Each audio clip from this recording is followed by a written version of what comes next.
Lockdown में जब बच्चे घरों में सीमित हैं तो ऐसे में उनको पारंपरिक तरीके से बंधनवार कैसे बनाना बताएं, ये बता रहे हैं। देखिए, ये हमारे पास अशोक की पत्तियां हैं और इधर ये नीम की पत्ती, नीम की फूल, इस तरह के कोई भी पत्ती, आम की पत्ती हम ले सकते हैं। और ये मौली है, कोई भी सूती धागा मौली, लेकिन मजबूत होना चाहिए, ये शुभ माना जाता है।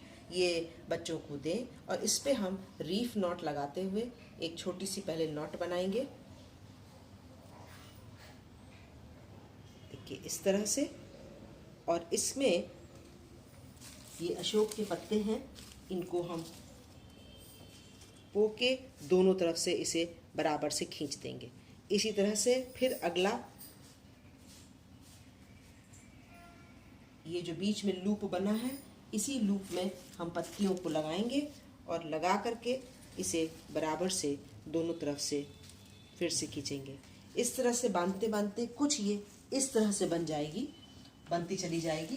जितनी लंबी चाहे, जितना बड़ा दरवाज़ा हो, जितना बड़ा मंदिर हो, बना सकते हैं। और उसके बाद बच्चों से ही इसे मंदिर में कुछ इस तरह से टंगवाएं, जैसे कि देखिए ये नीम और नीम के फूल का बंधनवार है जो मंदिर में कुछ इस तरह से टंगा हुआ है। देखिए कितना सुंदर लगा है।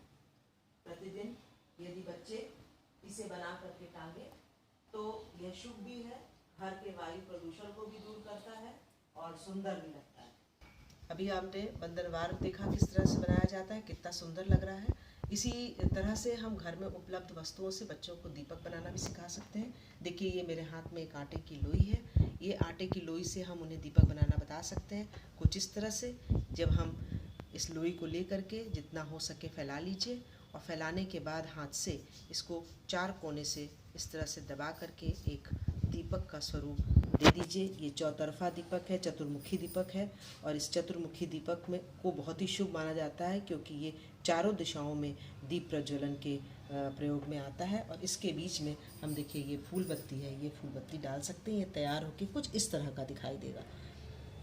इसी तरह से ये हमारे पास दोना है, ये इस दोने में ये एक दीपक फूल बत्ती जो है घी में सोख की हुई रखी हुई है। बच्चों को सोख की हुई फूल बत्ती देने में ज़्यादा आसानी होती है क्योंकि इससे एक तो वो गंदगी नहीं फैलाते हैं, तो माओं का काम नहीं बढ़ता है, और दूसरा ये आसानी से लग जाते हैं। इससे तैरने वाले दीपक बनते हैं। इसके चारों तरफ वो चाहें तो फूलों का भी डाल सकते हैं, कुछ पत्तियों को भी हम महीन महीन काट करके, जैसे कि ये है, इनको हम तोड़ करके इसके चारों तरफ डाल सकते हैं। और ये फिर बहुत देर तक पानी में तैरते हुए जलते रहेंगे। और ये कभी भी मतलब बच्चों को बहुत आनंद देते हैं क्योंकि ये पानी में तैरते रहते हैं, हल्के होते हैं। कुछ इस तरह से भी दीपकों को सजा सकते हैं और उसके बाद इनमें फूल बत्ती लगा करके इसे प्रज्वलित कर सकते हैं। यदि लॉकडाउन में बहुत बार ये हो सकता है कि घर में आपके पास इस तरह के मिट्टी के दीपक मिल जाएं। यदि मिल जाते हैं तो इन्हें बच्चों को दें, प्रतिदिन एक वो सजाएं उसको, चाहे वो रंगों से सजाएं, चाहे वो